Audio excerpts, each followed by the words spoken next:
I'll try that again. Good afternoon. Welcome to this afternoon's program, Medical Bondage, Race, Gender, and the Origins of American Gynecology. My name is Anthony Knight. I'm the founder and president of the Baartman Foundation. And before we get started, I'd just like to ask that everyone please silence your cell phones or turn them off so that the lecture is not distracted. Excuse me. It's a real pleasure for us to have Dr. Cooper Owens here with us today. As some of you may know, I send cold emails to folks all the time to invite them to come and speak to you and to participate in the Baartman Foundation's lecture series. And so when I sent a cold email to Dr. Cooper Owens, she responded with all of this information about me. Didn't you used to work at the History Center? And didn't you move here in 1999? So I got a little nervous. I thought, who is she? And how does she know me? So as it turns out, we did work together for a brief time. I was managing a program at the History Center for Black college students, and she was a student at Clark Atlanta. So it was really nice to have that reconnection of sorts. So this afternoon, we're going to have Dr. Owens do her lecture, and we'll have some time for questions and answers. And then her book is available. Our partner, Acapella Books, is here. They have copies of her book for sale. It is $26. So I encourage you to support Dr. Cooper Owens' research and her work, and also Acapella Books, as some of you may know, also donates a percentage of the monies that they earn through book sales with us back to the Baartman Foundation. So you're not only supporting Dr. Cooper Owens, but you are also supporting the Baartman Foundation. So please purchase a book if you can. Dr. Deirdre Cooper Owens is an associate professor of history at Queens College and an Organization of American Historians Distinguished Lecturer. Dr. Cooper Owens has won many prestigious honors, including serving as an American Congress of Obstetrics and Gynecology Fellow in Washington, D.C. Cooper Owens is a proud graduate of Bennett College and Clark Atlanta University, where she earned her BA and MA degrees respectively. She earned her PhD in history from UCLA. Cooper Owens has published essays, book chapters, and popular blog pieces on several issues that concern African American experiences and has been featured on PBS, Al Jazeera, America, NPR, and the Huffington Post. She's a popular public speaker and is currently working on issues related to reproductive justice, memory, and anti-racism. Dr. Cooper Owens recently finished working with Teaching Tolerance and the Southern Poverty Law Center on a podcast series about how to teach U.S. slavery. Her first book, Medical Bondage, from the UGA Press, won the 2018 Darlene Clark Hine Book Award from the Organization of American Historians as the best book written in African American women's and gender history. Professor Cooper Owens is also the new director of the programs in African American history at the Library Company of Philadelphia, the country's oldest cultural institution founded by Benjamin Franklin in 1739. She is currently working on a second book project that examines mental illness during the era of American slavery and is writing a popular biography of Harriet Tubman. And of course, we'll want her to come back and talk to us about those projects. So please join me in giving a very warm welcome to Dr. Deirdre Cooper Owens.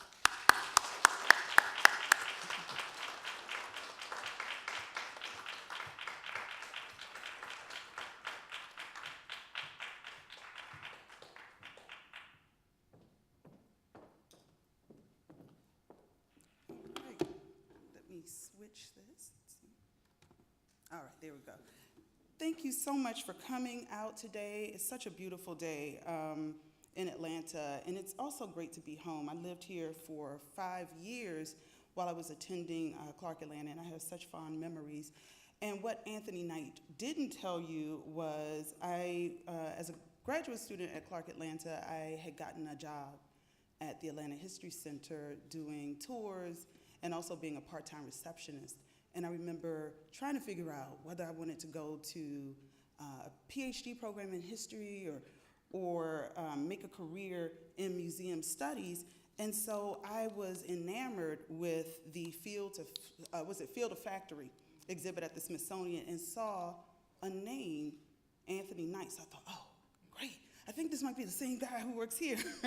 And so he literally took time out of his schedule to talk to me about that. And so who knew 20 years later, right, we would be reconnected. So I consider it a great honor to see your transformation and what you're doing and to be here. Also, thank you to the Auburn Avenue Research Library for opening your space to me, and for all of you who've come to learn a bit more about this particular moment in U.S. history. I just want to mention a few people. My colleague in the front, LaShonda Mims of Kennesaw State University. I don't know if Dr. Jelani Favors is here as well. Hey, Jelani, who I haven't seen since I was at UCLA. Thank you for coming. He's from Clayton State University. And then my two homegirls from King Street, South Carolina, who just popped up and came to support me. Thank you, Kendra and Leah. It is wonderful to see you. All right, so I'm going to start. But, you know, I am someone who likes to offer a genealogy of how I came to the project.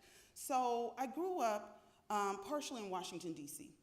And so I remember being very young, probably kindergarten or first grade, and Roots came on. And I just, even as a child, I remember everybody, right, especially in the Black community, talking about Roots. And so I remember my mother really getting into genealogy, right? And she had access to certain resources because my father, like it seemed like every other Black person in DC, worked for the government. And so he worked for the National Archives. And so she was always trying to piece together our family's history from the Low Country in South Carolina. And so the interesting thing is, of course, as a child, I wasn't interested in it at all. But fast forward a few years, I'm in my PhD program, and I am trying to figure out what I want to do for my dissertation. And so I had always, I talked a lot, I ran my mouth, and so I was active in my undergraduate chapter. Janetta Cole, who was then president of Bennett College, was in Los Angeles, and she was having a conversation with civil rights icon, Reverend James Lawson. I was to moderate it. So like any good moderator, I wanted to do my research, and I read the book she and Beverly Guy Sheftel co-authored called Gender Talk. So I remember something that stuck out, right, in the book, 2 to 3 sentences that spoke about James Marion Sims, who was known as the father of American gynecology, and experimental work he had done on enslaved women in Alabama. And I was literally stupefied. I had never heard of it. And I thought, wait, I only thought it was Tuskegee and the syphilis experiment. So I called my mother, who had, I think she was teaching in DC at that time as a science teacher. She had a degree in professional biology. So I said, Mother, had you ever heard of experimental work on enslaved women in the 19th century? She said, no, I just heard of Tuskegee. So now I'm really quite angry, actually, because I had gone to Bennett College, HBCU for women, and I had gone to Clark Atlanta, master's degree in African American studies, had never learned about this. And I thought this would be a wonderful dissertation project. And so 15 years later, here I am, right? And so this is really the kind of mapping of how I got here.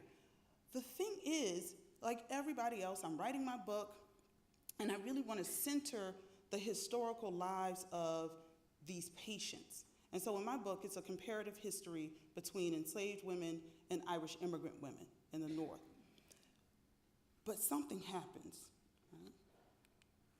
And in 2017, in fact, a few months before my book is published, I am forced, as a historian of the 19th century South, primarily in enslaved people and medicine, I'm really forced to confront James Marion Sims' contested legacy.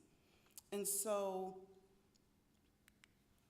this happens, August 19th, 2017. I remember, my semester hadn't started yet, but I was still preparing for school, and all of a sudden, my social media is blowing up. I'm getting text messages. A couple of people call, hey, did you organize this protest?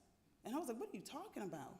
And so somebody texted me a picture, and it's F white supremacy, where, right, easternmost corner of Central Park in New York, right in front of the James Marion Sims statue, and it was happening Saturday, and it was being sponsored by the Black Youth Project. So I had to, say, even if I couldn't be a member of the Black Youth Project because they kick you out at 30. And that ship had passed many, many moons ago for me, right? So I'm like, what is going on? And so literally, I then start to see other images once the rally takes place.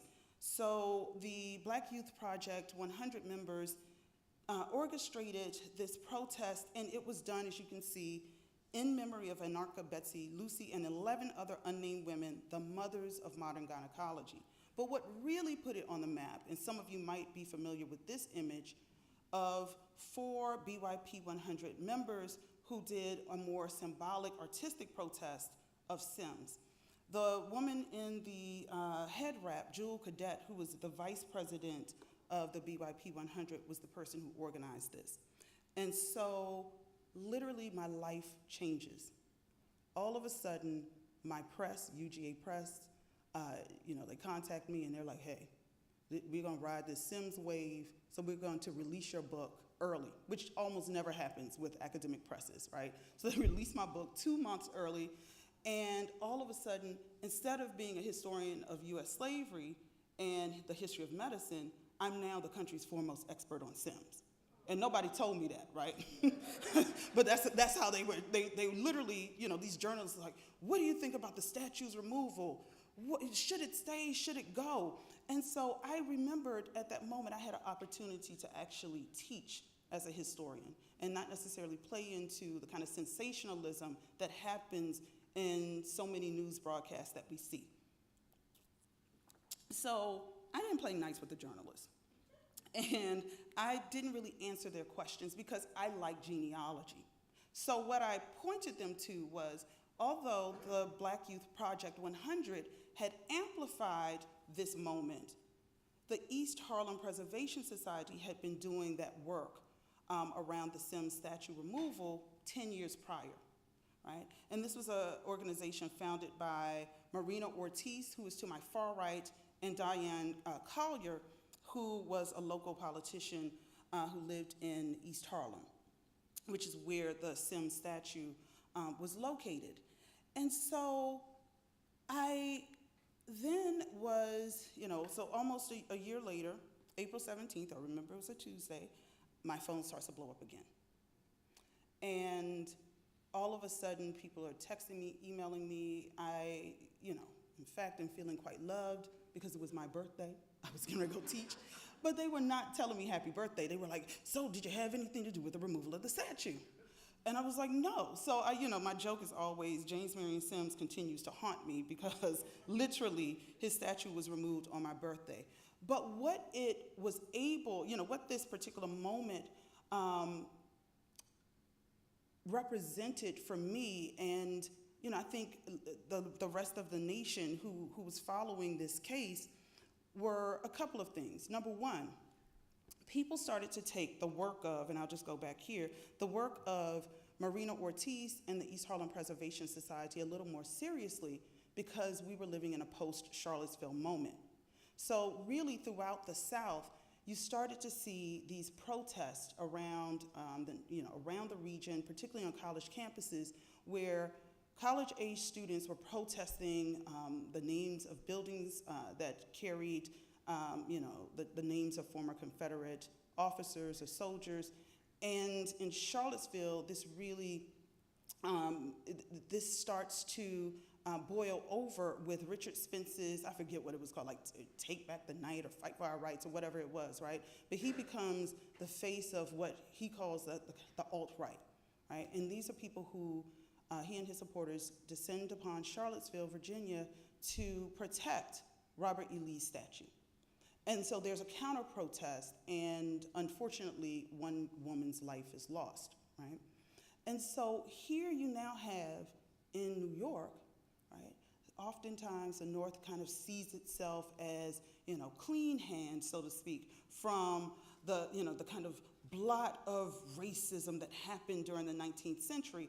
But here you have the protest of these East Harlem residents who want James Marion Sims' statue removed.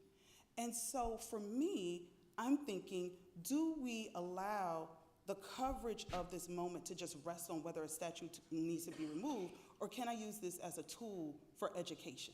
And that's what I chose to do. And so a part of the framing of the issue, especially by journalists, was in this kind of binary framing of either or. So one of I would think, the best written articles, although I didn't like the framing of it, was Savior of Women or Medical Monster, the fraught legacy of South Carolina's most infamous physician. This was published by Lauren Saucer in April 2017 in South Carolina's leading newspaper, the Post and Courier. And I remember she was really frustrated with me because I wanted to paint the landscape of antebellum America. I wanted to bust wide this, I think, restrictive and very narrow focus of looking at historical actors as either or. And so a part of what I was saying to her, and I've said to everybody ever since, Sims was not that exceptional, right? Sims inherited a cultural practice and a cultural legacy that had literally been passed to him for a century before. And so the first chapter of my book lays this out. Because remember, I started to see, I didn't really pay attention to it until after my book was published, but my mother's own interest in kind of charting how my family arrives from West Africa to Barbados to South Carolina, right, and ending up in Williamsburg County showed me context matters.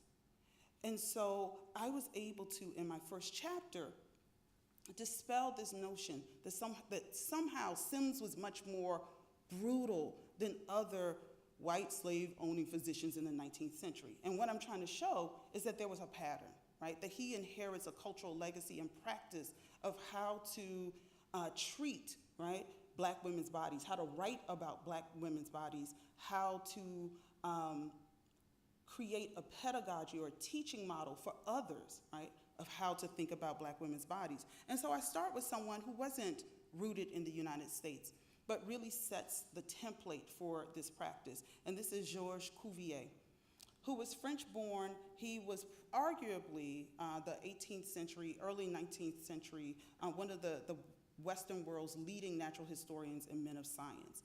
He rises to importance during the early 19th century because of the way that he examined, treated, and later dissected the cadaver of Saartjie Baartman. How many of you have heard of Saartjie Baartman, Sarah Baartman, by show of hands? So Saartjie Baartman, I'll talk about a little later, becomes probably the most written about Black woman during the early part of the 19th century by the European press. Then there's Ephraim McDowell. A lot of people haven't heard of Ephraim McDowell, but he was known as the father of the ovariotomy, right? And I'll talk about him, but he does some pioneering gynecological surgeries, primarily on enslaved women in 1809, between 1809 and 1817. John Peter Matawa, another name that's not that familiar, right? He does early pioneer work in vesicovaginal fistula. I always make this joke, I'm glad we're in a library and you're not eating, because when I often describe the surgeries, people are like this, I don't want any more coffee, I'm good.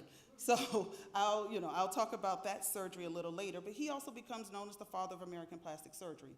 Francois-Marie Provost, French-born, right, moves to France's most valuable colony, Haiti.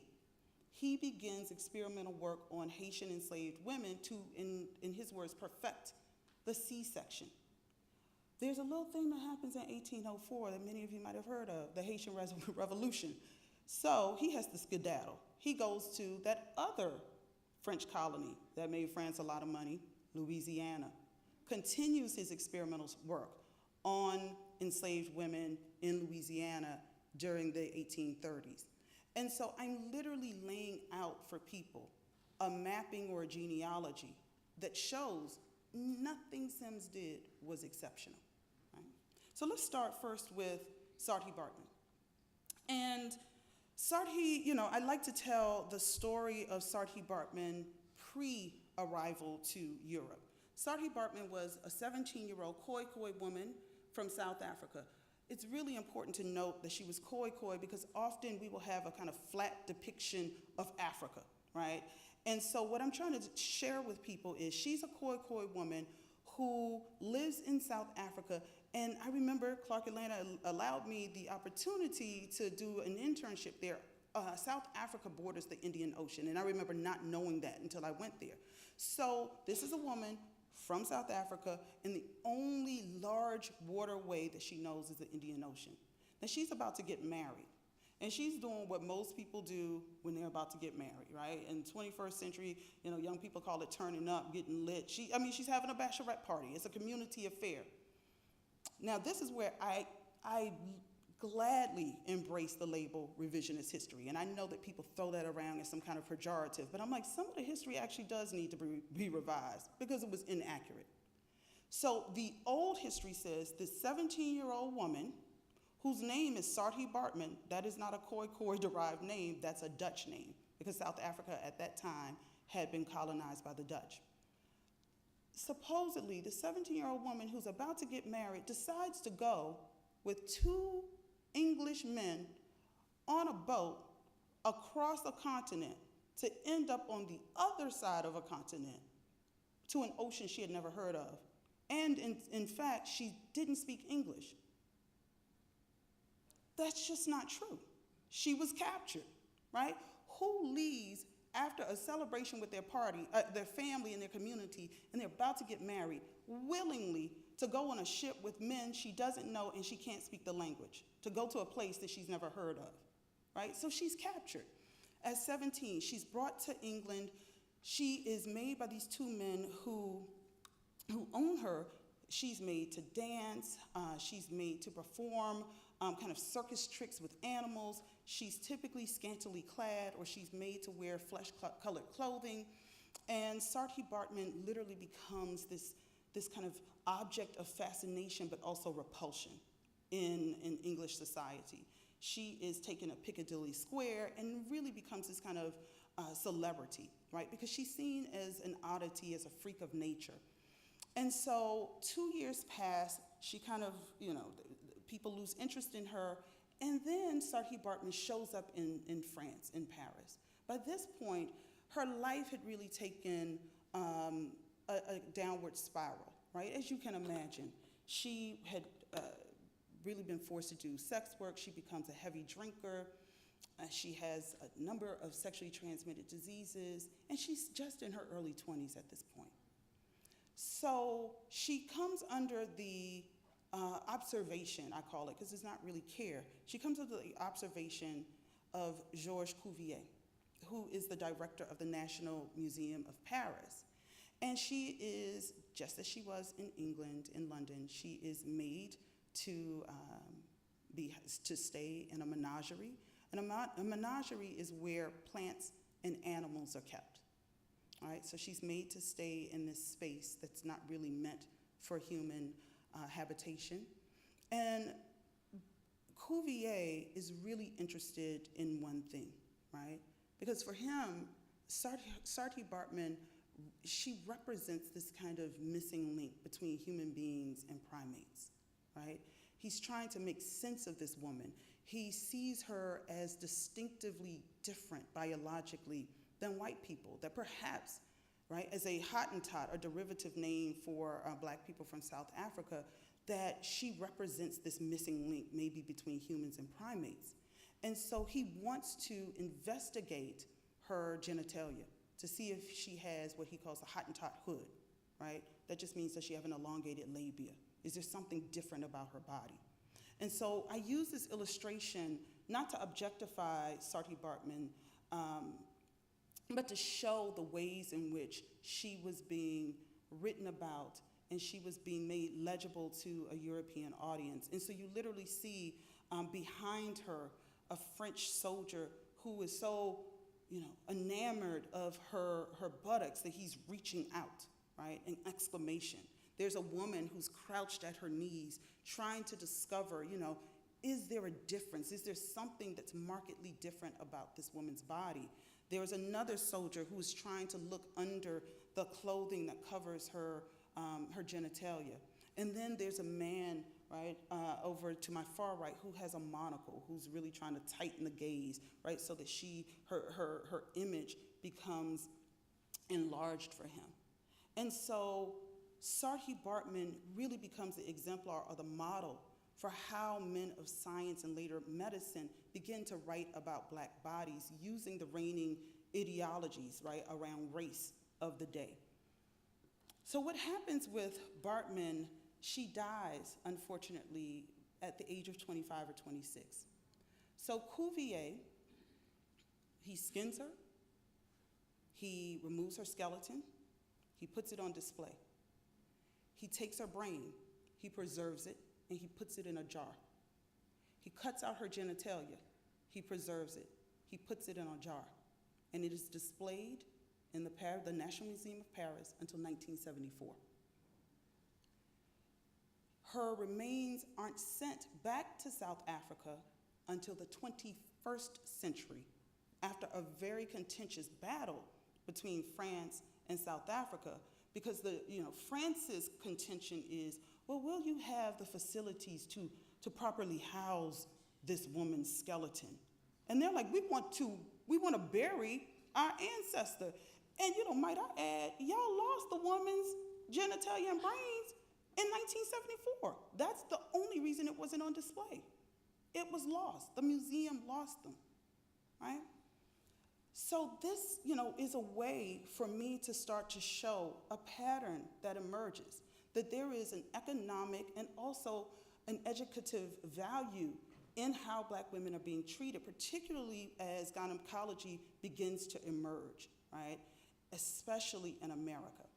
You start to see the movement of body parts. You start to see the ways that the body and body parts during life and afterlife, right?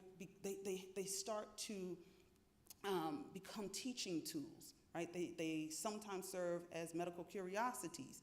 And so none of what's happening in America is new in terms of the treatment, the writing, the thinking about Black women's bodies. The next person is Ephraim McDowell, the father of the ovariotomy. I'm pretty sure, unless you're like a medical historian or doctor, most people have not heard of him. I know I didn't until I started to do this research. So Ephraim McDowell was born in Virginia to a family with means. His father was a lawmaker and lawyer. His mother, like most women during the colonial era of means, she worked inside of the home. They decided to move west, so that meant they went to Kentucky. Right? And so they end up in Kentucky. My students always laugh about what the West meant then, right? So they move west to Kentucky. And Ephraim McDowell grows up and he decides he wants to become a doctor. And so during this time, one didn't have to go to medical school. You could apprentice with the local doctor in your community. So, he and a friend, they decide to apprentice for the local doctor. Now, I'm going to give you this information, right? The local doctor was also known as the town drunk, right? This is, in all of the records regarding McDowell. And this point becomes really important. So medical apprentices and medical college students could not examine physically a body. Only the doctors could do so. And so often, if you look at, really old medical journals, you'll see some of the illustrations where male doctors are trying to examine women and their heads are turned and their hands are, up the skirt trying to examine in this way. Because for white ladies, it was considered improper to view their naked bodies, right? So medical students and apprentices cannot touch the bodies. Only the doctors can do so. Ephraim McDowell and the other apprentice are really frustrated by this. They're like, how can we learn about human anatomy? How are we going to learn how to treat patients if we're not allowed access to bodies? So they learn of the death of an enslaved man. And so one night they decide that they're going to exhume the body. Now there's a name for it. It happened across the Atlantic, right? In Europe, in America, grave robbing, right? It was fairly common. So they exhume the body or the cadaver of this enslaved man who had just expired. And they perform an autopsy. They want to learn about anatomy. But this is the thing, and now my two classmates can bear witness for me. We grew up in a small town. You could literally do something 30 minutes ago, and trust me, by the time you got home, the entire community knew what you did, right? That still exists in the 21st century. It existed in the early 19th century as well, because he was living in a little community called Danville, Kentucky. So people are going to pay attention to people exhuming a body. So so when the townspeople find out and confront them, he and the other apprentice say, no, it was the doctor, right? And of course they believe people would, point blame at the doctor because he was the town drunk. Well, the eyewitnesses said, no, we saw you. So guess what Ephraim McDowell's parents do?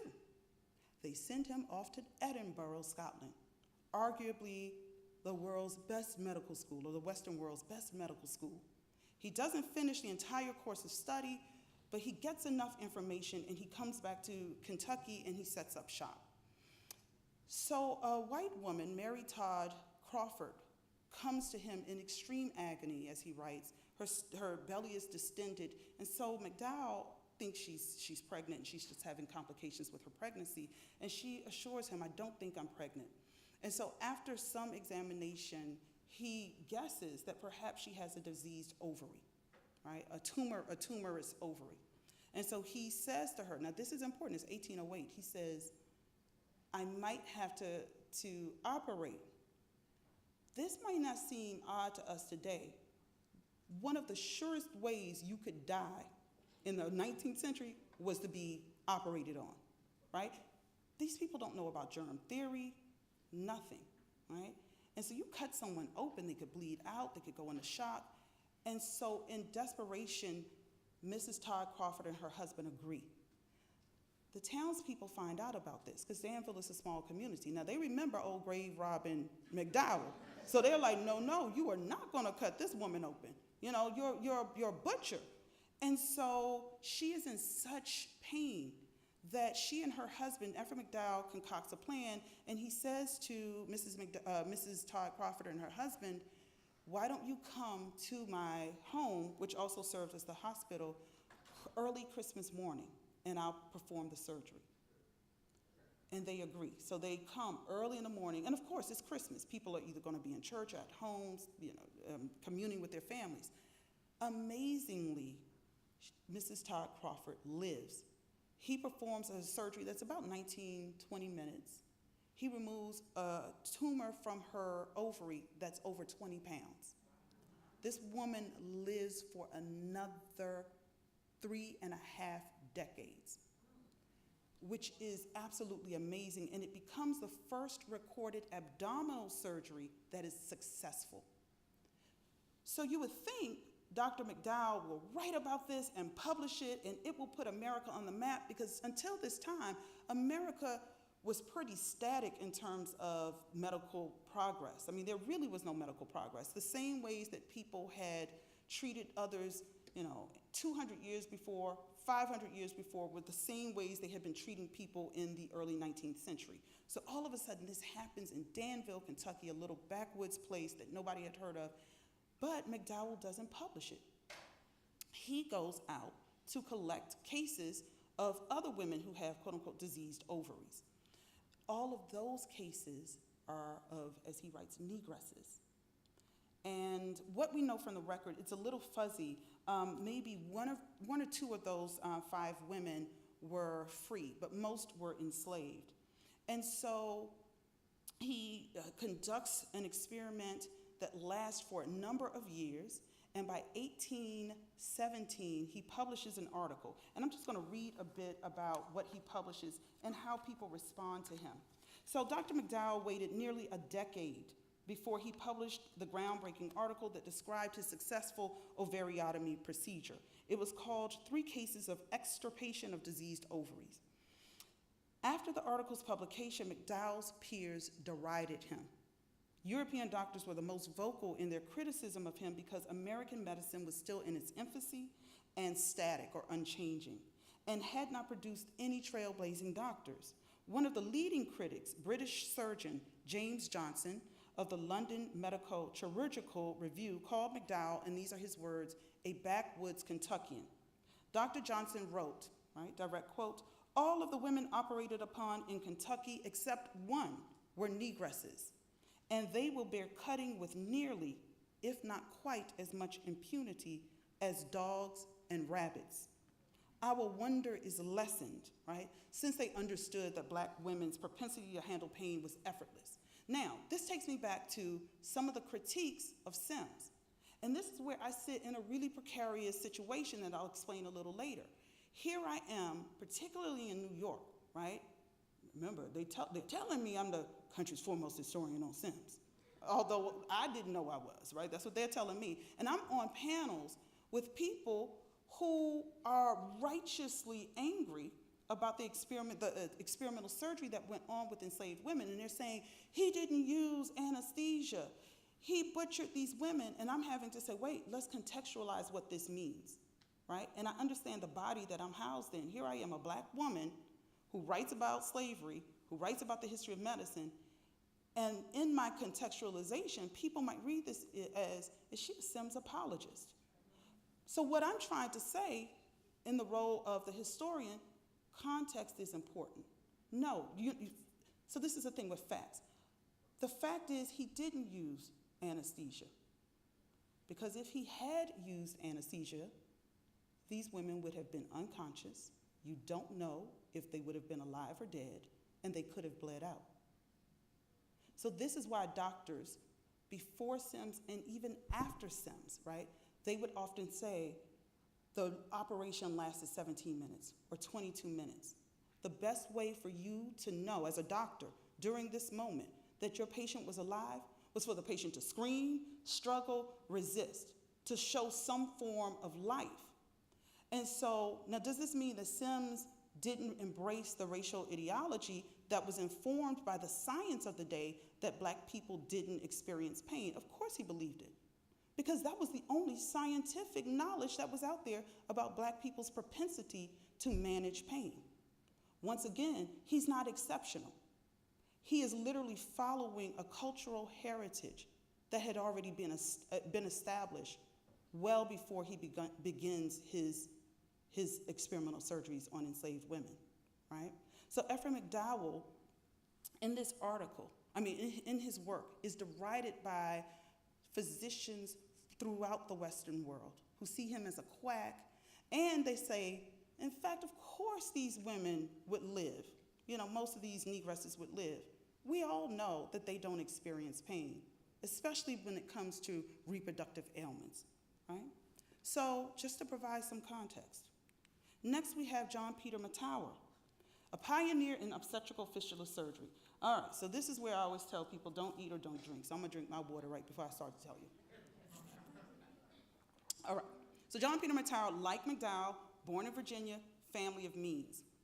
And so John Peter Matawa is, he's doing a lot of work, not just in gynecology, right? He's repairing hair lips, and he's doing kind of general practitioner work.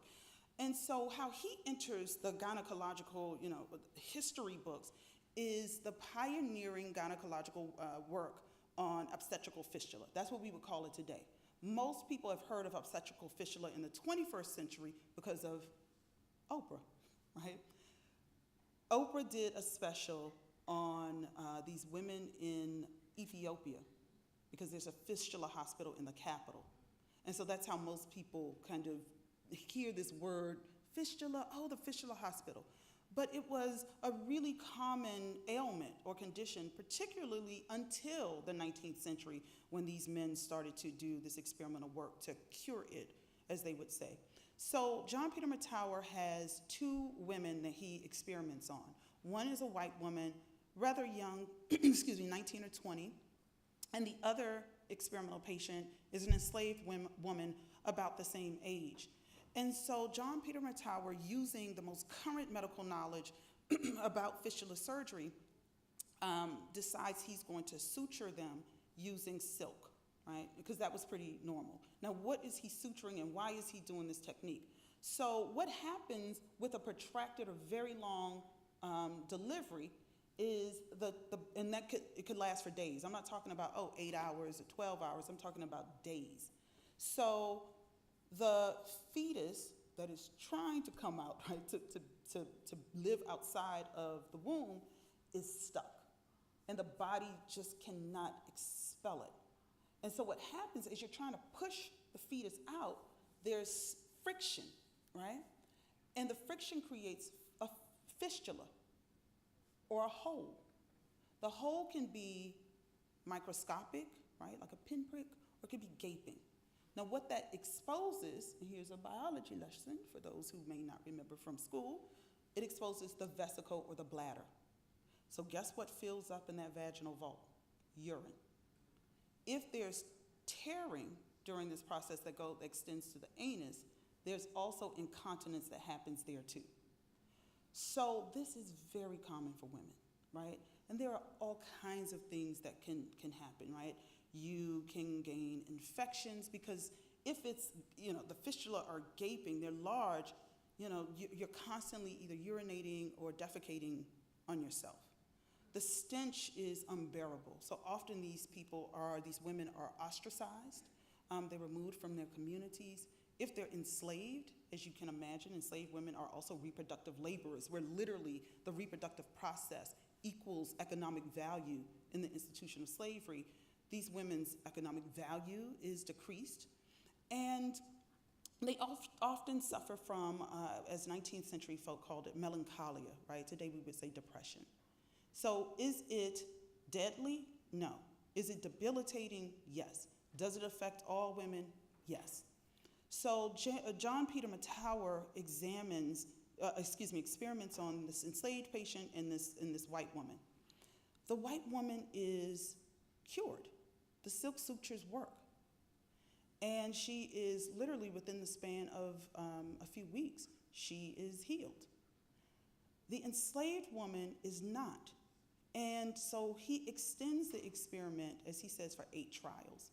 So it lasts about 8 years. And in the end, she's never repaired. And so what Matawa writes in a moment of, frustration, but for me as someone who studies the 19th century past, is such a wonderful teaching tool, right? To think about the status of those who are free and those who were unfree. So Matawa writes, the operation could have been successful had the patient not engaged in sexual intercourse.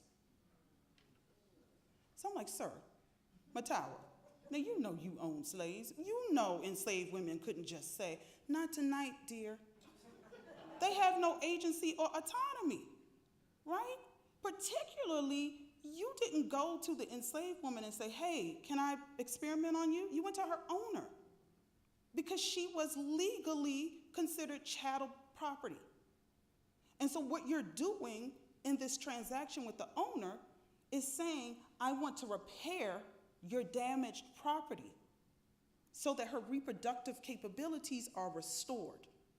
Because the engine of slavery rests within the wombs of enslaved women, of black women. What do I mean by that? Now, this is where I go back to the colonial era, right? In 1705, there was a document written by a Virginian named Robert Beverly. Very famous document. And Robert Beverly stated, right, and he was writing this for white English men and women who he wanted to come over to Jamestown, to populate the colony of Virginia. And so Robert Beverly writes about the distinctions between servants and slaves. And in 1705, Robert Beverly is very clear in this document. He says, slaves are for life. Negroes are slaves. And then in this moment that my students, I'm often telling them, look for the gendered moment, look for the gendered moment. And they're like, I'm not sure. And there's, I'm like, just look again. This is why, you got me, right? I'm supposed to be facilitating this. And then I said, look for this. It's not going to be in the explicit language of the 21st century. This is an 18th century document. In fact, our early 18th century document. He says, the child will inherit the condition of the mother, ventris sequitur partus, following the womb. There is no English, Spanish, French, Dutch law that allowed children to inherit the condition of the mother until you had the transatlantic slave trade. All of a sudden, in the colony of Virginia and it starts to permeate the other colonies, there's a reversal of English law. And why is this so? Why are black children inheriting the condition of the mother? Because it doesn't matter who the father is. The father can be white, native, black, doesn't matter. Because these men know who own people that oftentimes they're impregnating the women. Do you know how many children you have to free if the condition was tied to the father? Right? And so once again, here I say, call me a revisionist historian. I'll accept it. Archaeology now demonstrates and evidence what oral history had been saying all along from black people who were descended from the enslaved. Black people were saying, let's just use Thomas Jefferson, right? I used to go to UVA for my postdoc, and I remember they make me so mad. I was talking about Mr. Jefferson. Wouldn't you like to go to the orchard to go pick apples in the fall in Mr. Jefferson's orchard? I was like, do y'all know who I am? No, I'll pass. I'll just go to Kroger or the farmer's market and get my apples. So I was just like, no. So let's talk about Mr. Jefferson, right? Literally, black people have been derided for centuries when they said Thomas Jefferson had black children. White people refused to believe it, refused to.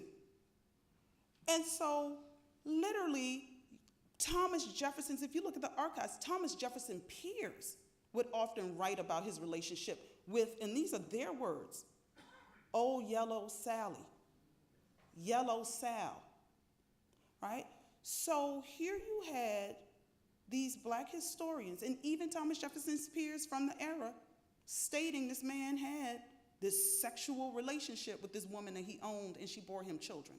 It wasn't until Annette Gordon Reed's book comes out that people are, and I say people, white historians literally are starting to take it a little bit more seriously. Guess what happens? DNA evidence. Then Annette Gordon Reed says, oh, y'all want to play, y'all really don't want to believe me. Let me write another book. That one wins the Pulitzer, where she looks at the Hemmingses. And she says, why did Thomas Jefferson return to Monticello every time Sally gave birth to 5 children? And he named them. And this is in his personal records. And then beyond that, archaeologists just found this year, in 2018, right? You can Google it, you can look at you can look at the records. They find that after Jefferson's death, his family walled off the bedroom that he built for Sally, right beside the bedroom that he had with his wife. So what I'm trying to say is, right, there was an economic incentive for now saying that, right, the child inherits the condition of the mother and that the paternity doesn't matter legally, right?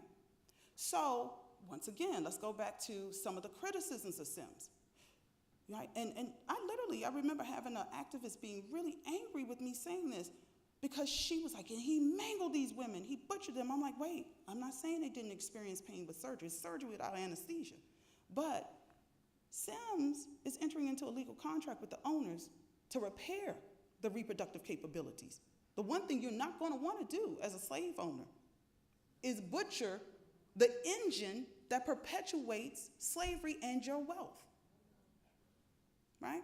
So John Peter Matawa writes in frustration this really important sentence in this medical article, a medical journal article, right, that lets us in to an intimate moment of enslaved women's lives, unlike the white woman. And don't get me wrong, white women didn't have, they didn't have agency either.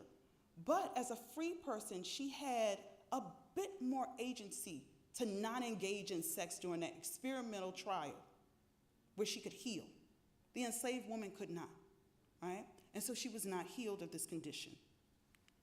Here we have the person, right, that everybody's interested in, particularly with my work. And I literally, when I started off, I had to confront my own hesitancy to want to center Sims because I'm very much interested in centering the lives of the patients, of these women.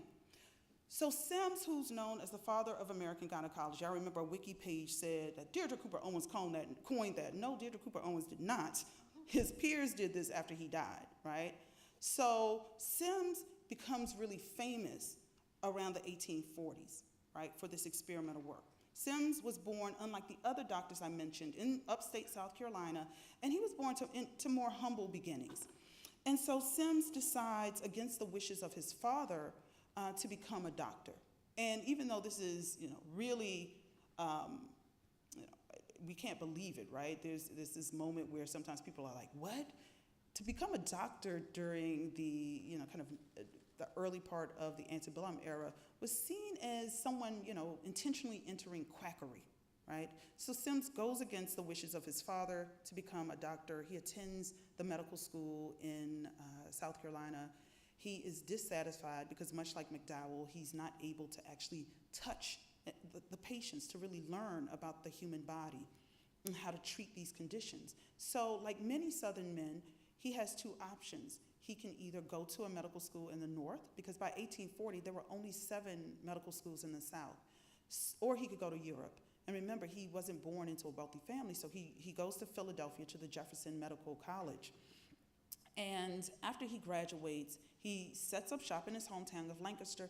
He builds a reputation as a competent doctor, and then tragedy strikes, and 2 infants die.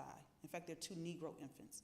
This is also a wonderful moment for me as a historian to teach, when I'm talking about this with my students, to teach them about the close reading of primary sources, right? And so Sims writes about the death of these 2 infants, these Negro infants, who died of, it was called trismus nascentium, right, or lockjaw, which was a common condition.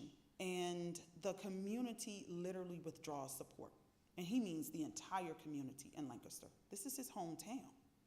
So he takes his family and he moves west to Alabama, right? And so for me, though, this is a really important moment, because I said, why does the white community withdraw support in this man's hometown at the death of these infants? So what does this, now this is the thing, I'll never be able to answer this specifically. He didn't give a reason, right? The townspeople weren't interviewed. But what it does for me as a historian of this time period is to raise questions about how are members of the community responding to doctors, who are doing this kind of work, where children are dying, And this is the other thing too. I've read cases where they're like, he intentionally murdered these babies. Nobody wants to do that, because once again, if you're trying to build a reputation for yourself as a competent doctor, you don't want people dying. Because what's the alternative? You have to leave and start all over again. You lose money, you lose your reputation. And that's exactly what happened to Sims, right? So Sims goes to Mount Meigs, Alabama. And as he says, he has to work with really the rabble, or the lowest stratum of society, right? And he defines this in his autobiography. He says, Jews, poor whites, he calls black people, right? And he doesn't use that term. And so he literally kind of rises in the ranks of his profession until he is a respected doctor. This is the moment that changes Sims's trajectory. In 1844, a white woman, Mrs. Merrill, comes to him in extreme agony. She had fallen off of a horse. And so she says to him, she's in pain, she had fallen off a horse, and Sims doesn't quite know what to do, so he asks her, right? He says, do you mind if I can examine you? And so as he's examining her, he has he remembers something that he had learned in med school. A professor said, if you could open up the vaginal opening wide enough, the rush of air, like the strength of air pressure, might revert the uterus, because he found that her uterus, after falling, had turned upside down, essentially. So he examines her, he allows the force of air pressure, at least this is what he writes in his memoir, right? The force of air pressure turns her uterus right side up again. He says, in a moment of embarrassment, because there's a sound of flatulence, she's so embarrassed, but she is immediately relieved of this pain. But he has an aha moment, right? Now, who's in the other part of his house that also doubles as the hospital is this enslaved woman, Betsy. Betsy had suffered from vesicovaginal fistula. right? She had recently given birth to a stillborn child, and her owner says she's not fit for the duties of a servant, right? Can you repair her? Now, this is the thing. Betsy was sent to James Marion Sims's medical office a few days before. And so he says, I can't fix her. Because it's a long distance, she can be sent back to her owner, Tom Zimmerman, a little later. But after experiencing this moment with Mrs. Merrill, he says, oh my goodness, perhaps if I can, and he writes in his memoir, see as no man had seen before. And he's talking about opening up the vaginal cavity, right? That perhaps he can find the hole or the fistula and repair it. And so he tells Betsy to stay. He goes to a number of, as he writes in his memoir, he says, I canvass the county, collecting as many cases as I can. He gets a little over half a dozen enslaved women who suffer from vesicovaginal fistula. Now, this is the part where the defenders of Sims says, well, look at how benevolent he was. He gathered up these sick women, he housed them, he clothed them, he fed them. And I was like, clearly you don't know about the history of slavery or leasing. He didn't go to them and say, give me you're sick, you're tired, you're poor. No, right? What he did was, because slave owners were businessmen. He was a slave-owning physician, just like the other two men I mentioned. So what he does is he goes and enters into a legally binding contract with the other owners who have damaged property. And he says, I will take on all cost if you allow me to repair these women and make them fit for the duties of servants. That's what happens, right? This is not an exceptional case. Often I'll name, folk who, we're a little more familiar with. I'm like, you heard of Frederick Douglass? Guess what? He was leased. You heard of Harriet Tubman? First time Harriet Tubman was leased was 6 years old, right? Leasing was quite common. So he, quote unquote, gathers up these cases, and Sims writes, right, in his memoir, I built a little hospital for myself. No, you didn't.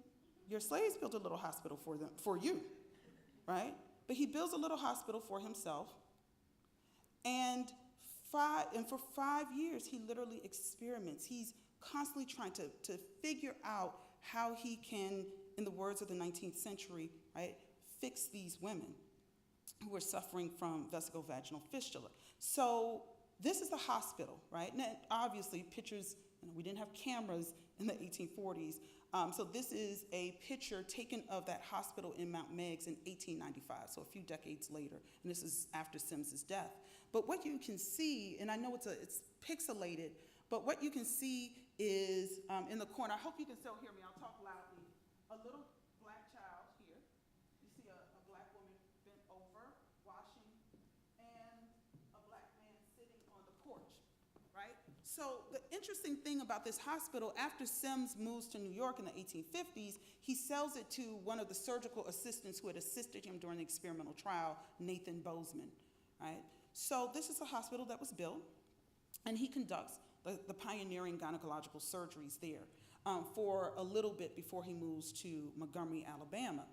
So initially what he does to gain greater clarity, right, of the condition, the medical condition, he, as he says, perfects the speculum, right? Anybody who's ever had a pap smear, today they use what's called the duckbill speculum. So Sims perfects this. The speculum had existed before, but what he does with the enslaved women, right, Betsy, Anarcha, Lucy, and the other women whose names we don't know, he takes initially 2 pewter spoons to open them up, right, to look at the fistula. And then he uses the same technique that Matawa had used, the silk sutures. But he's finding that, right, the silk either breaks down, there's infection, there's scarring as the body begins to heal, right? It's healing over the sutures and creating scarring.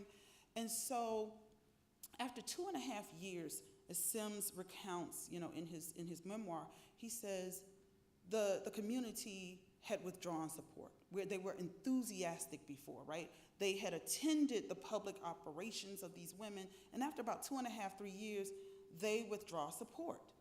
His surgical assistants leave him, And he has family and close friends who beg him. They say, James, you're losing money. You're not curing these women. Just send them back to their owners and continue your medical practice, right? You're ruining your life, your reputation. So he continues on, and as he writes, right, this is critical. He says, I train my patients to assist me. Now this is really interesting. The criticism had been, he was so cruel. How could he do this to his patients? And I always counter, what do you think enslaved people did, whether they were healthy or unhealthy? The purpose was to work. So if they weren't working for him, they were going to be working for someone else, their owners. That's what slaves did. That was a purpose of slavery. You couldn't say, oh, my stomach hurts today. Oh, go on and take a nap, Betsy. It didn't work that way. They worked. It was an economic system built on free labor. So they worked, and that's what he did. But so for me, I'm not interested in that, because I'm like, well, that's what enslaved people did. What I'm interested in, remember, I'm a historian of medicine and science. I'm interested in what were the racial ideologies of the time? What's the system of beliefs that people are holding on to? Remember, women were a subset of men during this time period. This is 1844 to 1849. Women are a subset of men. Women are not rational, logical creatures. Every scientific writing, right, and experiment bears this out. Women are not ruled by their brains, but their uteri. Black people often were written about as the missing link between apes and humans.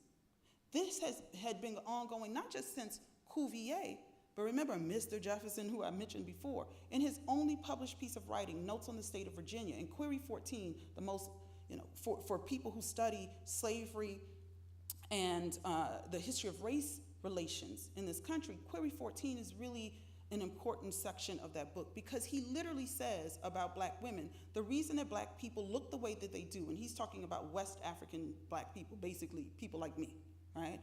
The reason that we have prognathsis and flat noses are because African women chose to mate with orangutans rather than their men. This is in Query 14. In fact, you can pull it up on the internet. It's free. It's in the public domain. So this was published in 1800, right? So the leading intellectual thinkers are writing about this. They've performed experiments that are supposed to be value neutral and unbiased that tell you this. Sims, and this is what I call in my book, he has this racial cognitive dissonant moment where although you can be wedded to this belief, the actual practice is something different. So although the reigning belief is black people have inferior intellectual abilities, right, to learn, women are a subset of men ruled by their uteri and not their brains, you literally teach these half dozen women or so the very same thing that you taught your white male surgical assistants. In addition, like every other doctor that I named before, you're using black women's bodies to cure white women. And yet you believe in biological distinctiveness. So there's a racial cognitive dissonant moment, right? That the practice of these men is in direct opposition of the reigning ideological belief about these people. So to go back to my mother, right? Bless her heart.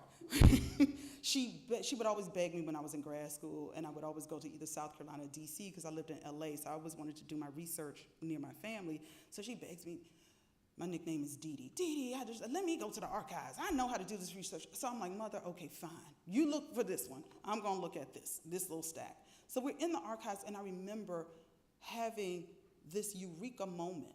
I'm looking at the census. Every other historian who had written about Sims always looked at this census, the 1850 census, which would be a year after he finished his experiments. They always looked at the census to determine his wealth.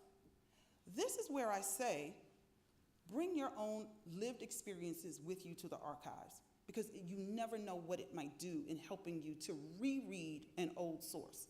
Now remember, I told you I'm from a small town in South Carolina. And my classmates can tell you, this is the joke I always tell people, we're Gullah Geechee people, so we often are dark, right? Because we were almost like the maroon communities, like in Jamaica and Suriname. There was not a lot of racial mixing. So I remember being in high school thinking I was kind of light-skinned until I went to college, and they were like, girl, please stop. Stop that lie. But I was like, Gullah Geechee people, I thought I was, who knew? So the light-skinned people in our town tended to be, and y'all know, Kendra and Leah can back me up here, they tended to be kin to the elite white families. Right? Exactly. Still, right? So, and the thing is, everybody knew it, even though nobody said anything about it, right? Everybody knew it. So I'm thinking very differently about this source. And I say, well, let me see what this census can tell us. And this is the thing, it's a census. And if you all have ever looked at 19th century census documents, it doesn't tell you like, oh, this is Sambo, and this is Betsy, and this is Kizzy. It doesn't say all of that. It's like age, sex. And then by 1840, 1850, you start to see racial designations of the slaves. So one would think just Negro. But no, there were a couple of distinctions. So you might find N for Negro, M mulatto, right? So I'm going down, and I'm just like, what in the world? So something says, wait, look at each column. So I look at sex.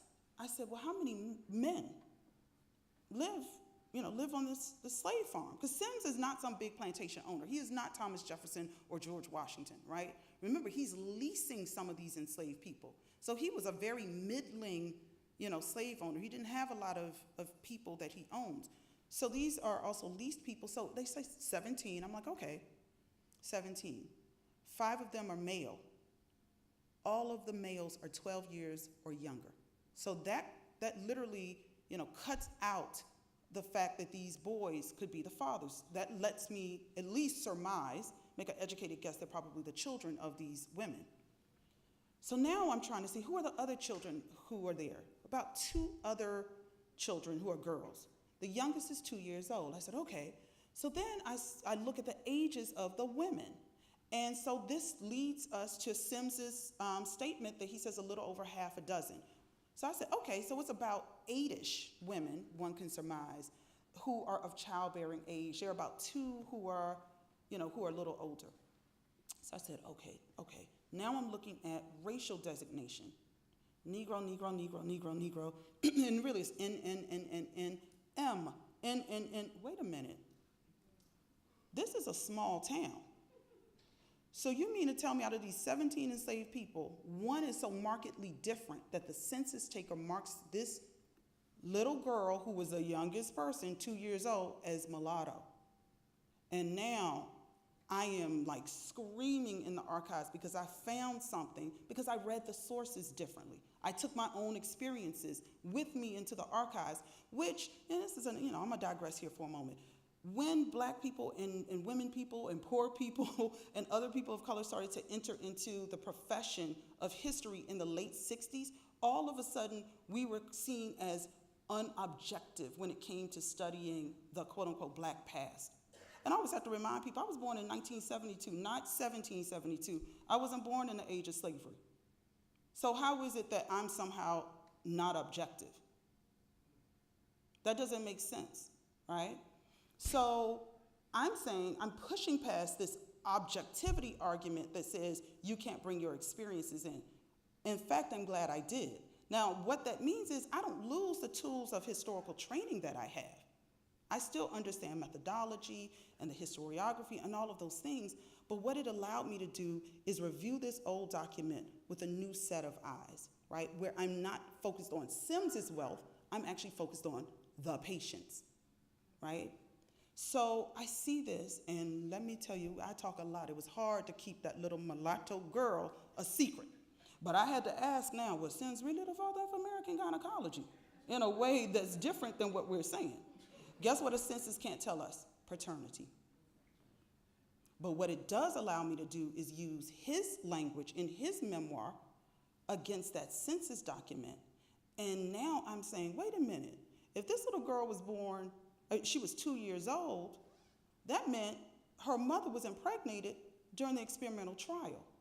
Why would you allow some white man, we don't know who it was, but why would you allow someone to have access to an enslaved woman that you were leasing during the experimental trial? So now I can go to the activists and say, you don't have to have misinformation, because we can use the critiques of the 19th century that Sims actually points us to in his own writings to question why the community withdrew support. There were some ethical concerns, and he even hints at this in later writings. They thought I was treating the patients like guinea pigs because I was failing at my experiments.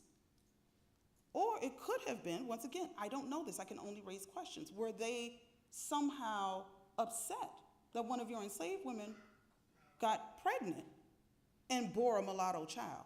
And the one thing we know, it is not outside the purviews of normalcy, right, for a slave owner to impregnate an enslaved person, or a white man who has access to a black woman's body to impregnate her and for her to have a mulatto child, especially in the 19th century, right?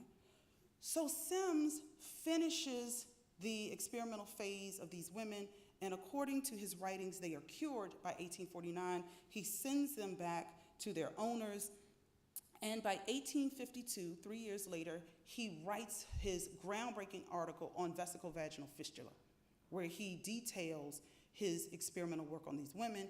And unlike Ephraim McDowell, he is lauded, right? Because he has a continuous cycle of operational success. By 1853, Sims moves to New York, and in his words, and in all of the state markers in Manhattan, you will find, the first hospital established for women, the New York State Hospital for Women, founded by James Marion Sims. And I'm like, wait, didn't Sims say in his memoir, I built a little hospital for myself? How do we erase Mount Meigs, Alabama, and the actual experimental work you only did on women in 1844 to 1849? I'm not creating this. I'm using the words that Sims wrote about. So all of a sudden, blackness becomes erased. The South becomes erased. And we now have this kind of neutral marker of, right, women being cared for in Manhattan. So the very thing I do as a quote-unquote revisionist historian is I start my first chapter off. The first hospital for women was established in Mount Meigs, Alabama. It was a slave hospital. Footnote, James Marion Sims, the story of my life, lest you don't believe me. Read his writings, not mine, right? So once again, right, what I'm trying to do is not, right, bear this out. So essentially in later writings around Sims's work, and this is where the racial cognitive dissonant moment, these men had no problems writing about the work that they did on all of their patients. They would write about, like he said, Mrs. Merrill, or he would write about the enslaved patients very freely. But what happened, right, is although the language would say the negresses, clamored for, the opiates, and so I was like, yeah, of course they clamored because they weren't feeling any pain, right? But he would write about the language of race and who his patients were and ownership. But all of a sudden, the images somehow erased black people. In every last one of the images of the vesicovaginal fistula experimental phase, you don't see black women. Lest we think this is exceptional, guess what? Nathan Bozeman, remember I said the surgical assistant who leaves Sims, he later becomes Sims's most vocal critic. He writes an article about his button suture method for vesicovaginal fistula. He writes about his enslaved patient, Matilda Stamper. Now, the only thing he does that's a bit more honest, at least Matilda's naked. Unlike, this woman here who has on shoes, a dress. Sims isn't really touching her. The white nurse is inserting the speculum, right? So Bozeman is a bit more honest. Because in these operations, they were public. That was quite common. And the enslaved women tended to be naked, right? So on full display, because the reigning belief was, right, black women they are not modest. In fact, they're immodest. So here you have this moment, right, that stands for us really as one that is a teachable one. And so for me, what I'm essentially trying to do is make the history of U.S. medicine more honest and more factual. And so what that means is I'm not solely interested in the disease or the hospitals or kind of the great men or great women of the story. How do we tell a medical story but we leave out the lives of the patients?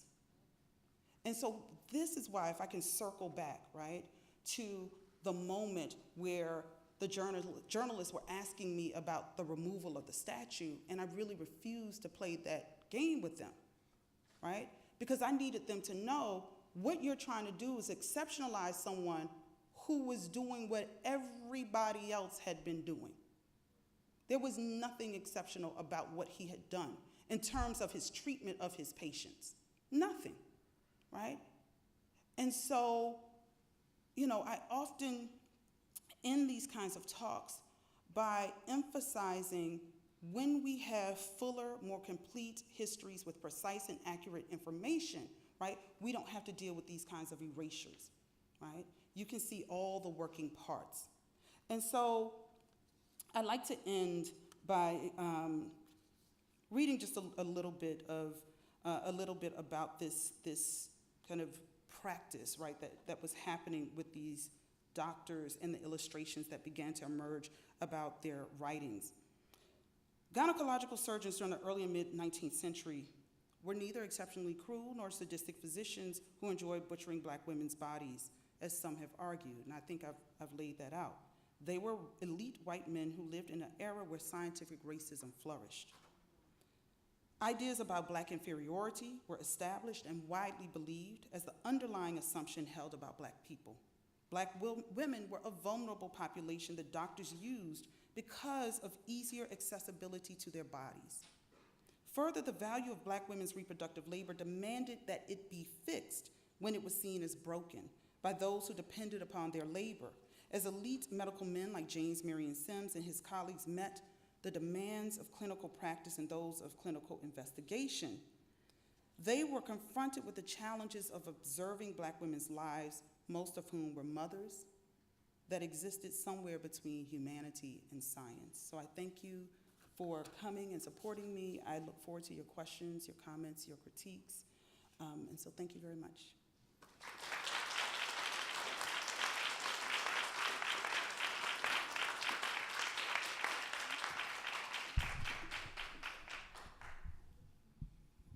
If anyone has a question for Dr. Cooper Owens, you can come to one of the mics, this one or the one on the other side of the room.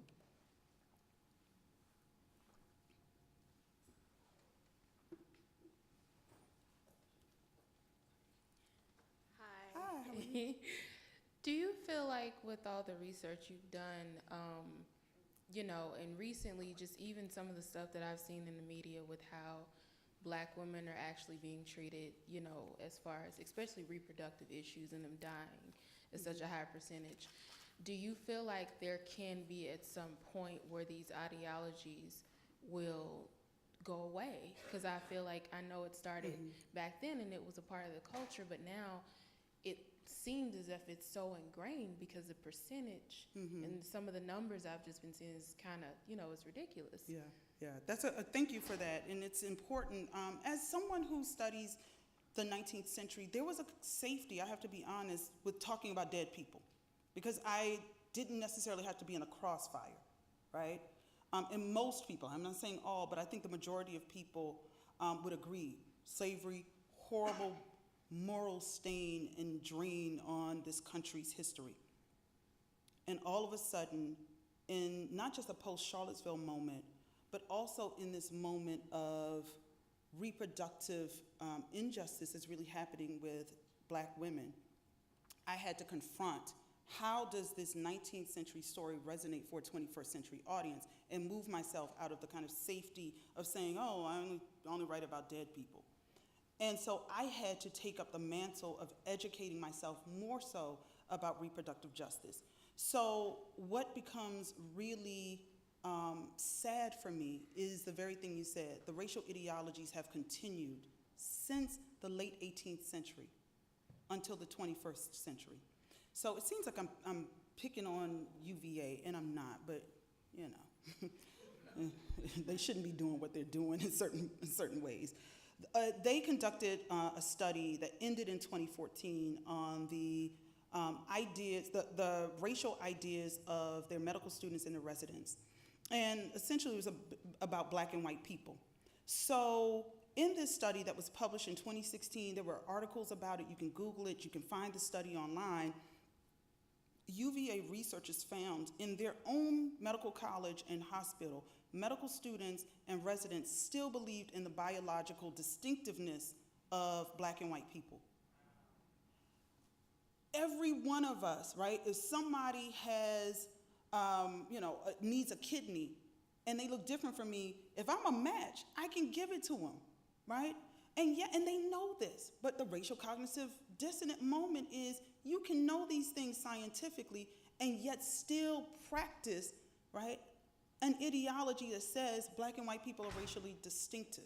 And so in this study, they found that these residents and these medical students at one of the country's best medical hospitals and colleges believed Black people had thicker skin, that Black people's blood was somehow darker, that all Black people, women, men, and children, didn't experience pain, and if they did, it was not significant.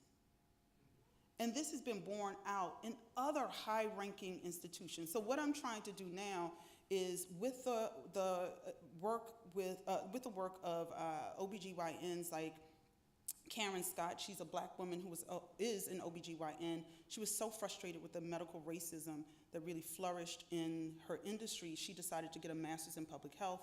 She's now finishing up her PhD. She's working at the University of California, San Francisco. And so what she wants to do, and we're still kind of working out some of the kinks, is have medical bondage translated for medical professionals. And that means all doctors, doulas, nurses, midwives, right, college students, so that they understand the context, right? And so instead of writing off Black patients who don't want to be treated in these institutions as ignorant and superstitious, right, that there's an actual historical legacy that says when they enter into the institutions, they don't often receive the same level of care because people are holding on to racial ideologies that James Marion Sims was taught in the 1830s. So that's a part of the work that I'm doing to try to repair this, because, you know, I tried to stand up and hold a megaphone, but I'm a little scary. So I was like, that is not my ministry or calling. I'm gonna stick in my, stay in my lane and just do some curriculum development around the educational policies in the medical school. And so that's the kind of activism that I'm really wanting to change and to help transform, because the numbers are actually a little greater, right, in terms of maternal morbidity and infant morbidity in the 21st century than they were in the 19th century. And that's another conversation about what Black life meant in enslavement versus freedom. Okay, I was just about to ask about how we, or I say Black people, I say we, with the HPV prescription that they are talking about that kids should have, women and some boys should have. I know there's a lot of hesitation about that because of the past histories of the medical community assaulting Black people. So what has been the success of it? Do you know the expectation of this I don't, antidote that they're giving? I won't say antidote, but drug that they're giving. Yeah, I don't. What I do know, there's a gentleman whose name escapes me, but the podcast just came out. So an investigative journalist just did a story on Science Fridays. It's a huge podcast. But there is a medical student, a young Black man, I think out of Chicago, who is trying to make experimental research fairer and more just with Black patients. And he's tackling, so it's not HPV, but it is reproductively centered. And so if we speak afterwards, I can give you my card and I can send you the link to that. But there's no definitive answer because you literally have to transform the entire curriculum of medical schools. What is happening is a rise in the number of Black women who are becoming doulas, not necessarily midwives. Midwifery is still pretty expensive. It still tends to be the career of the middle class, which was not the case 50 years ago, 100 years ago, but now it is, and you have to go through these licensures and certifications. So with the rise of midwives and doulas, you tend to have less of those issues. But HPV, I'm just not sure right now. But I can give you that information at the end of the talk. Thank you. Have you heard of a book called Medical Apartheid? I have. Good, because that's the reason I came to your lecture. After reading that book, this is an awesome topic. That book really shocked me. It gave a chronological history of where the medical profession started from slavery, and then it brought it all the way up into the 1990s. Currently, so have you heard of I hope I'm saying her name right, Venus? Yeah, the Hottentot. So I talked about Sati Baartman or the Hottentot Venus at the very beginning of the talk. Okay, Yep. yeah, because I came in on Yeah. I want to say the middle part of your lecture, because I have a DVD on her. They actually wrote a book and made a DVD, so I mean, you pretty much covered the most important parts of your lecture, and I hate I missed that part because that was a very important story. Yeah, it is. And thank you for that comment. And as I shared, she really becomes, oftentimes people are like, well, wait, she wasn't a gynecology patient, but I was like, there is an importance of understanding her as really the template for how Black women were treated by medical men and men of science right at the intersection of the late 18th century and the 19th century. So she's a really important historical figure. Thank you. Yes, sir. Yes, Dr. Owens, this is a book that my class in current events is studying in my senior center here. This is a very interesting book written by Dr. Robin DiAngelo, where she talks about the problem of being a white person in America who is in the midst of a society that's basically based on white supremacy. She claims this is the foundation. She's talking about the problem of being a white person and how it really is to be white in America. What she says is that the society is based on white supremacy, and all white people are being programmed to fall in line with the white supremacy ideology of America. She makes an interesting point I'd like to share with you here. She says, anti-Blackness is rooted in misinformation, fables, perversion, projections, and lies. It is also rooted in a lack of historical knowledge and an inability or unwillingness to trace the effects of history into the present. But perhaps most fundamentally, anti-Blackness comes from deep guilt about what we have done and continue to do, the unbearable knowledge of our complicity with the profound torture of Black people from past to present. There is a curious satisfaction in the punishment of Black people, the smiling faces of the white crowd, picnicking at lynchings in the past, and the satisfied approval of white people observing mass incarceration and execution in the present. White righteousness when inflicting pain on African Americans is evident in the glee the white collective derives from blackface and depictions of blacks as apes and gorillas. Many African Americans know trauma intimately from their own nervous systems, from the experiences of people they love, and most often from both. But African Americans are not alone in this. A different but equally real form of racialized trauma lives in the bodies of most white Americans. Our projection allows us to bury this trauma by dehumanizing and then blaming the victim. If blacks are not human in the same ways that we white people are human, our mistreatment of them doesn't count. We are not guilty. They are. If they are bad, it isn't unfair. In fact, it is righteous. So this is a very powerful book. This woman has really gone into these issues, and I thought you might want to comment on this idea that white supremacy, which is her main point, is the foundation of the American society. I mean, well, yeah. I mean, you can find lots of readings, and I don't say that to belittle. Thank you, sir, for what you shared. I'm not saying that to be flippant at all. You know, I used to teach at Ole Miss for 5 years, and I know I heard, oh, child. I was laughing with my colleague, Dr. LaShonda Mims, and with her partner, and I was like, it felt like dog years. I felt like I was there for 35 years. But it was interesting because I had a number of students who were really wedded to this idea that somehow their ancestors were really benevolent when it came to the Civil War, and it was only about a kind of ideology of states' rights or sovereignty, and that, in fact, those damned Yankees were the ones planting these ideas in the 20th century that, this was about slavery. And so often I would ask, I said, okay, so your claim is your lineage, right? What you've heard from your family.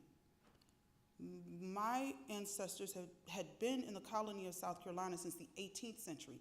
Lest I remind you, Mississippi was founded in 1817. So that's about a whole century longer. Did you think about the people who look like me and what our families thought about this moment? They hadn't, because they had centered themselves. Then the other part came in, the first section of the Mississippi Secession Statement. And I'm from South Carolina, and they're pretty bold, but Mississippians were super bold. And this is a moment for me to say, let me just pivot the conversation to include all of the historical actors. So this foundation of racial fiction, right? So guess what it says in the first section of that secession statement? We are thoroughly invested in the institution of American slavery. And then they go on to talk about why none but the Negro race can perform this labor, because their bodies can bear the temperate sun. I'm a historian of medicine and science. So what I have to let them know, and there's another book that I think would be a good accompaniment to what you're reading by Dr. Ibram Kendi, Stamped from the Beginning, is the history of racist ideas in America. And so what I had to let them know, these were not some ignorant Yahoo, quote unquote, backwoods people. These were leading intellectuals who were linking racialized ideas about science, economic theory, and ideas about biological difference in the first section of a political statement that literally separates themselves from the United States, right? Even the first Mississippi flag that was all white in the Confederacy, the designer of it literally says the white stands for white supremacy. Once again, you can Google this. That's what, because I'm in the age of my students Googling everything I say, Google it. I was like, where to lie? Find it. Yeah.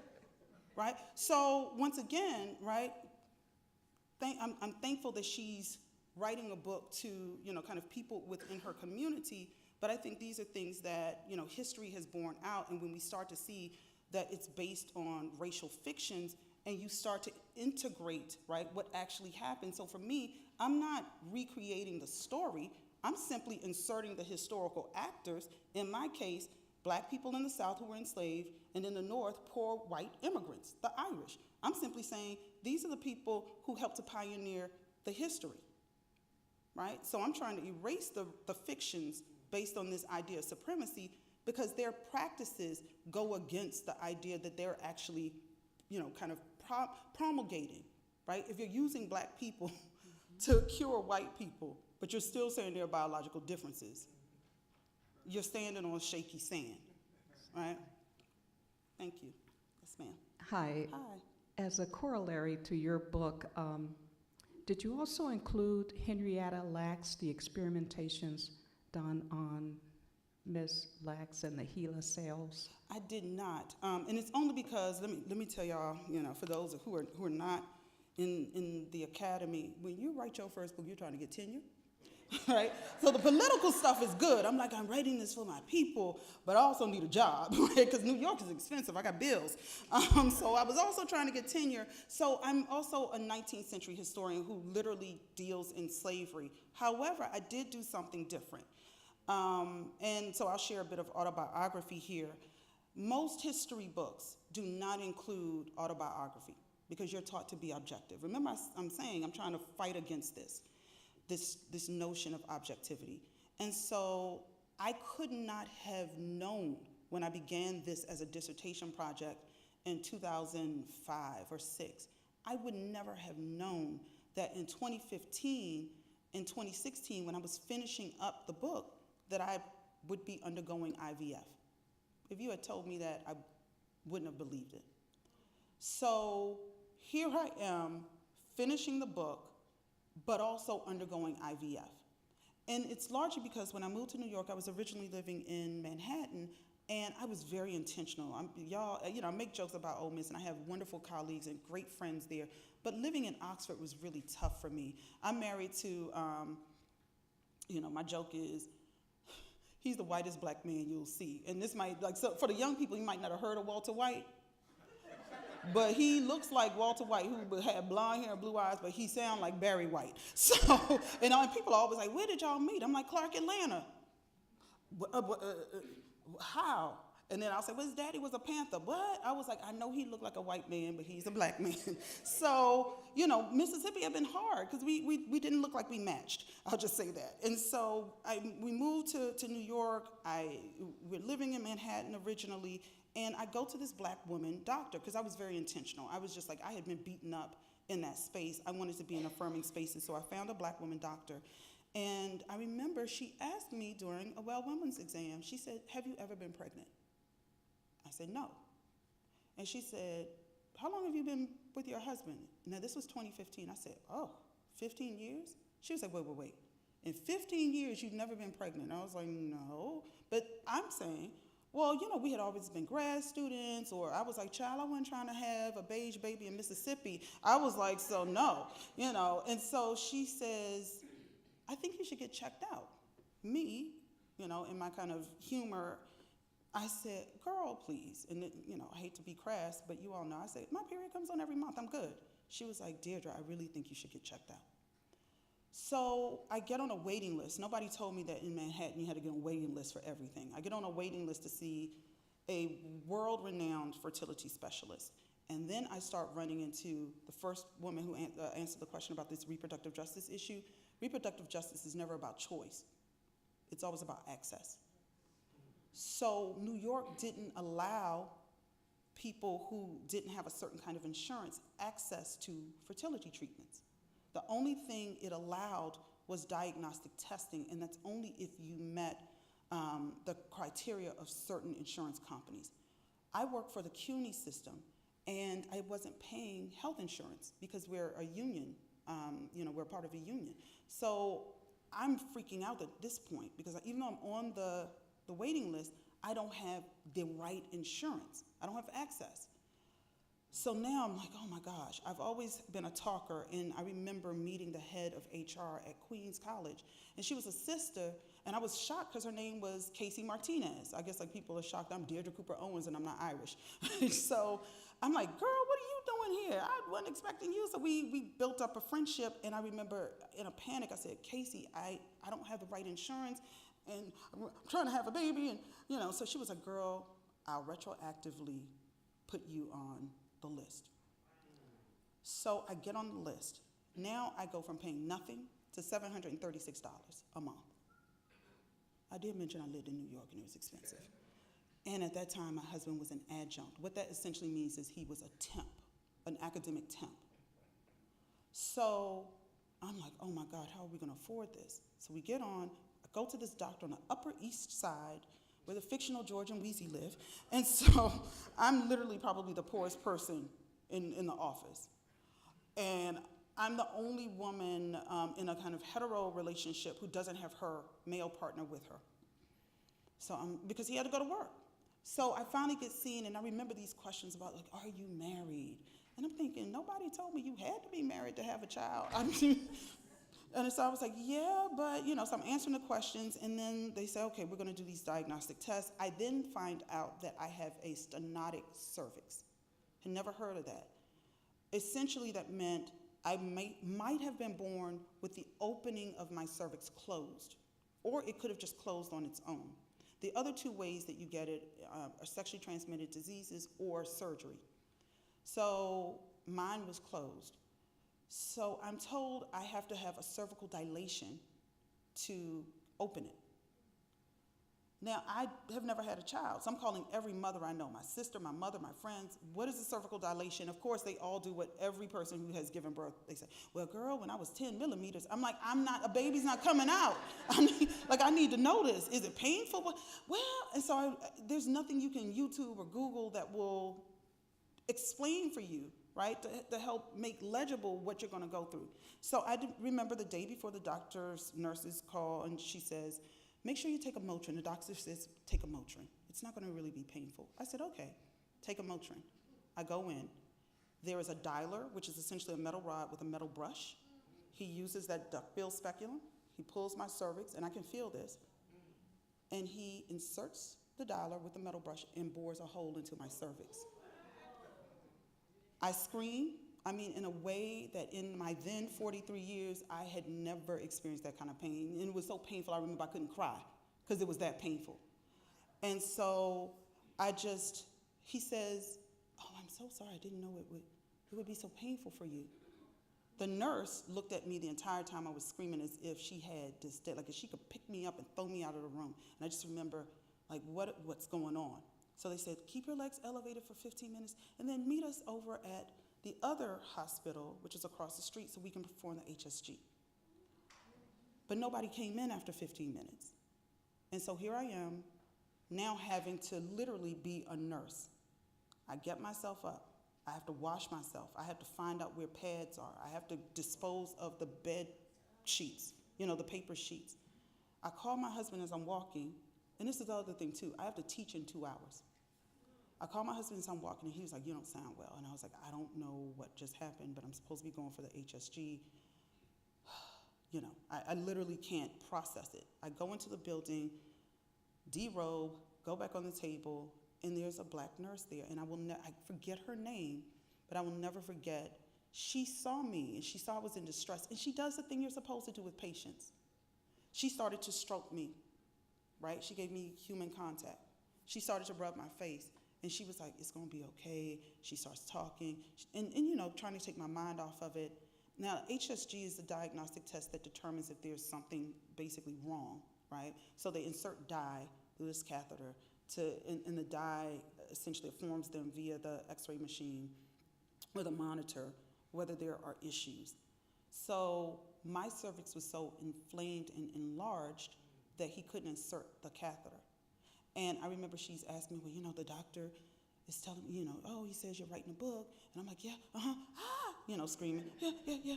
So she said, what is it about? I tell her in between screams and deep breaths. And then she says, so you're going to include this, right? I said, and I remember just as clear, I said, I'm a historian. I can't do that. And she said, girl, you better put this in your book. And who knew, literally, right, when this book came out, it would, strike a chord around the issues of reproductive justice. I could have never predicted it. I would have never known that there would be a political controversy around the removal of James Marion Sims' statue, because I didn't know 10 years or 15 years ago I'd be living in New York. And so this happened for some reason, and I just had to accept and embrace it. And so what I'm able to do through that autobiographical moment is tell people it didn't matter about the PhD, about my marriage, about my status, about me writing a book. In fact, I learned after the book comes out that the highest group of women who experience childbirth difficulties and maternal morbidity are Black women with PhDs. Oh my God. And so here I was, literally, as I say in my book, a marked woman from the start, right? I had access issues with health care. The insurance went up from $736 to $816 a month by the middle of the IVF. I underwent 2 protocols, right? And so my experience literally intersected with this racial ideology that I didn't experience pain, and that there was a shock that that one little Motrin could not somehow, right, numb me from the effect of somebody boring a hole into my cervix. He also did it a second time, the next time I came, without anesthetizing me or telling me he was going to do it. Let's just say I didn't use him for the IVF, right? Yeah. So that, you know, in a very personal way, I hope that answers the question about kind of how I also use memoir to talk about these issues as well. So, Excuse me, Dr. yes, Cooper. yes. We just need to be mindful of That's the time, so yes. So we we have can 4 more relax minutes. and Can I, relax. okay, so then maybe you two can just both give it at the same time, and then I'll try to answer you both. Yes, ma'am. Hi, I'm a pediatrician, and I'm also a medical whistleblower, and I'm so sorry that you've had this experience, Thank you. because as a Black doctor, I hear about it all the time. Not every day, but it's just way Yeah. too often. Yeah. And as a medical whistleblower, even in pediatrics, I had the traumatizing experience of being a part of a program, also in Virginia. It was at Medical College of Virginia in Richmond, where the institution had a practice of medical rape. They were performing unnecessary pelvic exams with speculums inside of young girls. This is we do with children. Pediatricians. Exactly. Of all Black girls who came to the ER 12 years and older with abdominal pain. If you had abdominal pain, you automatically had a pelvic exam. Can you imagine your first Yeah. experience Is being what so it is. traumatic? Yeah. But not only that, but this institution had a practice where these exams were not even chaperoned. Jeez. So you're in the room all by yourself with the child and with the parent, and also there was no training. Yeah. Yeah.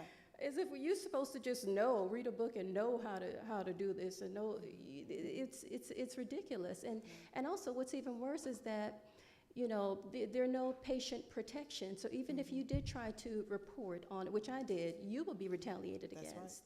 Even if you try to file an incident report, go to patient safety boards, no one will do anything. You will go through a peer sham review, and my situation just went so bad I had to go to Health and Human Services and file a report, in which nothing was done.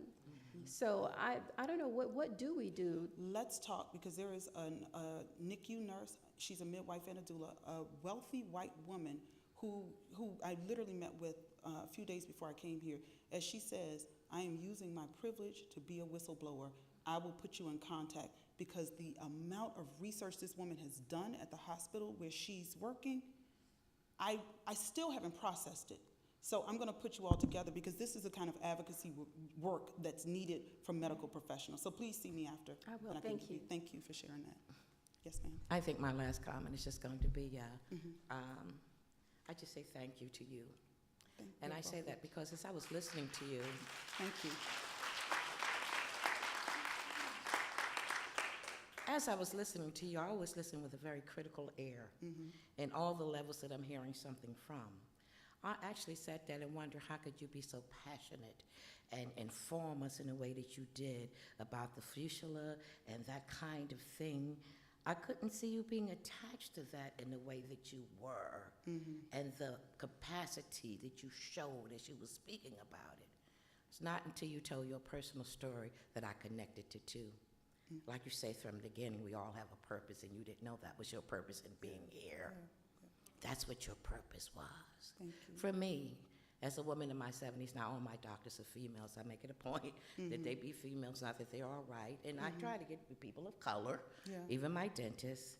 And I want to say that on the other end of that, if we talk about on the top side, instead of taking it negative, if we are the ones that they used experiment on to help other women, white women, but we take it as if we're the inferior one, but we're helping them. I've always understood the less is blessed by the greater, for one. And the other thing is to say that we as Black women have to not listen to that down conversation, a negative conversation that makes us a part of that in terms of us not being compliant. And all of the things that put on us if that we don't follow the rules and what we're supposed to do, and not realizing.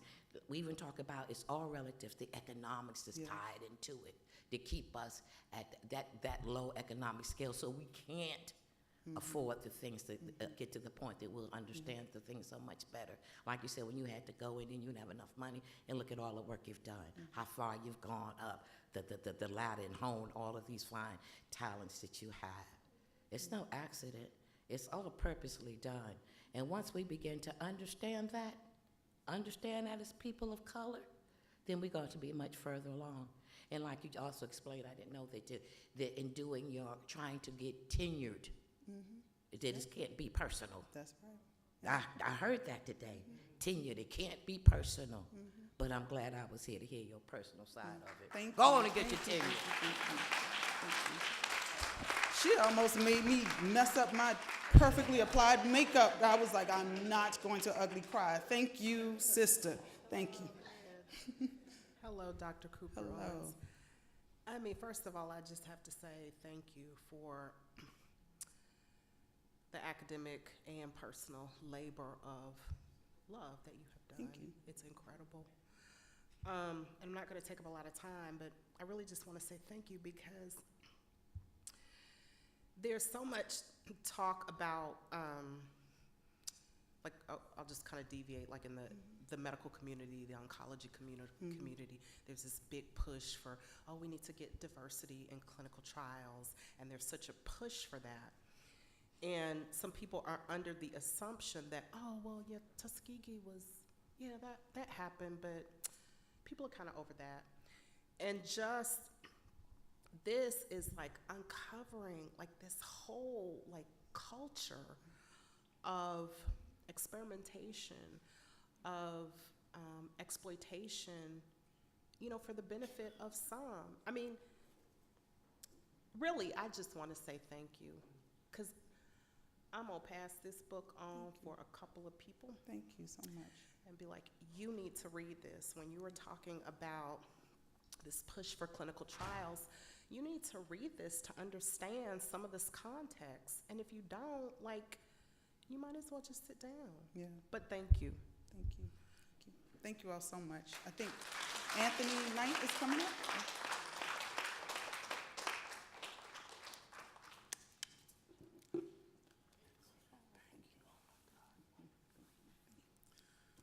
So I don't even know how to thank Deirdre, really, for being here today. But thank you. And thank you to you all. It's been an amazing afternoon. Please, we have books outside. Please purchase a book, support Deirdre, support the Baartman Foundation. We have one more program this year, next Sunday. We're going to do a program about Black opera and music, but opera in particular as a vehicle for social change. We'll have a performance, a lecture, and a panel discussion. So I really encourage you to come next Sunday, same place, same time. Or when I was a kid, same bat channel, same bat time. For the final program that we will host this year, and of course we will start with new programming in 2019 in February. But, Deirdre was kind, and Deirdre tacked on our event to something she was already doing. And so we ask you to help support what we're doing. We are committed to getting information to you, to putting before you individuals and scholars that bring information that perhaps you don't know about or don't know much about. And so we need your support and your help as well. If you purchase a book, as I mentioned before, Acapella Books gives us a percentage. But I got a call earlier this week from one of our audience members, and she encouraged me to ask for donations. And so if you want to do that, we can take a check as well, or take $1 if you have $1. We do need your support until we get to the point where we can really, have a great bank account. We definitely need your support. So I will officially close. The books are outside. Deirdre will be out there to sign them. Enjoy conversing among yourselves. The library closes at 6, so they're going to probably force us out by 1:15. But until that time, enjoy the rest of the afternoon, enjoy the folks here, and we look forward to seeing you next Sunday and next year. Thank you.